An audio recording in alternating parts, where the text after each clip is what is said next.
Another major story tonight involves allegations the Trump White House is abusing national security powers to punish critics.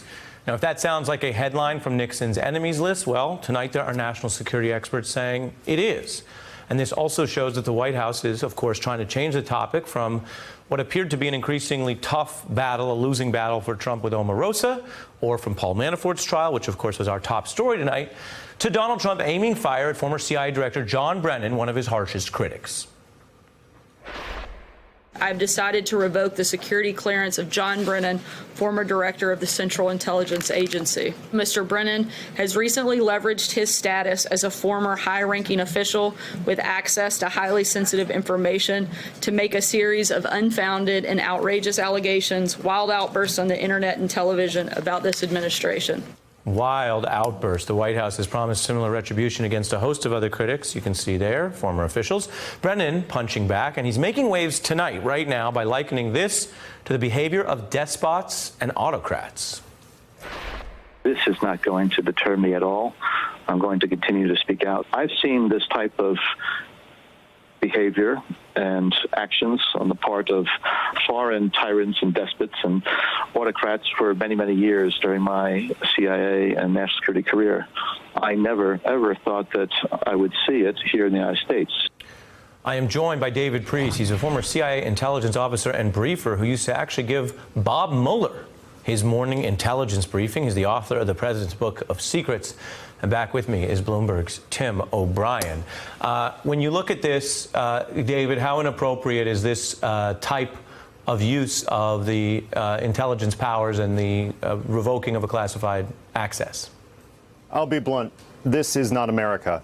John said that very clearly when he compared this to the acts of a foreign despot that he would have studied as an analyst at CIA. This is not the way we operate. This is political speech by a former government official, political speech, and he is being punished for it, or at least the president is attempting to punish him for it. The odd thing is it will probably be counterproductive in this way.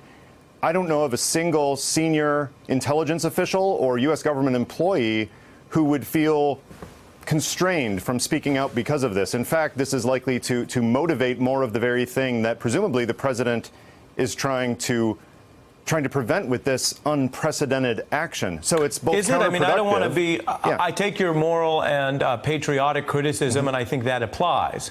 And I don't want to be too depressing, but it also seems that the notion that this will automatically hurt the White House is debatable at a practical level, and that what they are clearly trying to do is further polarize these debates to fracture any notion of the bipartisan intelligence consensus that may have had some leftover existence, and say that if you want to be a part of that or have access to intel or be a part of that so-called brain trust that used to exist, you can't really criticize the president and sort of cleave the community in that way.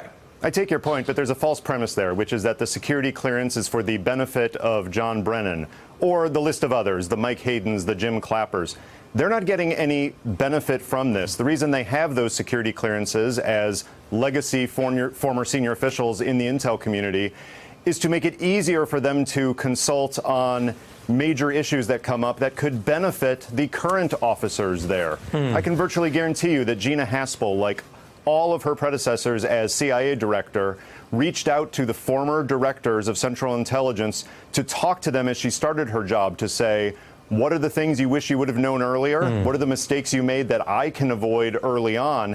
Those conversations can still happen. She can call in John Brennan to her office anytime she pleases, but it's a little bit easier with a security clearance. So this isn't about John Brennan. This is actually hurting the U.S. government by creating this new world that is hard to believe in, where your political speech affects whether you are able to hold a security clearance. And as you put it, that speech is itself a constitutionally protected right. I think you put it very well and give us a crash course in some of the issues here. Tim, when you look at this, this is also politically an example of the kind of thing that the White House uses to threaten, to abuse power, and then sometimes it's dismissed as, well, don't give that attention, it's a distraction. Indeed, we dug this up. Speaker Ryan initially, obviously, I think it's clear if O'Brien Barack Obama was doing this to conservative former officials, Speaker Ryan would have a public heart attack, a multi-day Fox News broadcast heart attack, if you will, rhetorically. But he said, oh, well, this isn't really real, so we don't have to worry about it. Take a look to him calling this nothing but trolling. I think he's trolling people, honestly.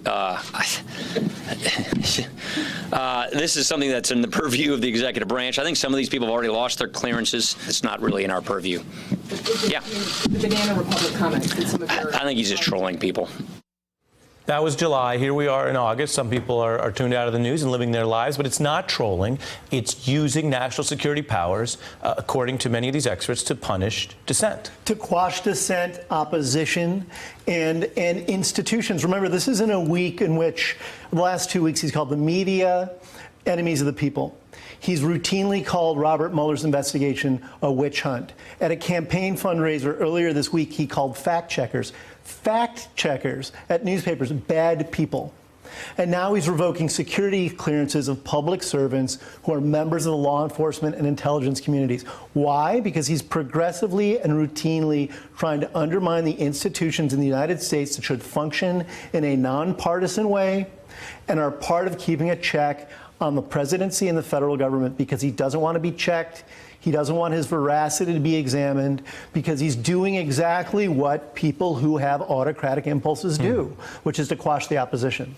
Hey, I'm Ari Melber from MSNBC. You can see more of our videos right here, or better yet, subscribe to our YouTube channel below. You could have been anywhere in the world, but you're here with us, and we appreciate that.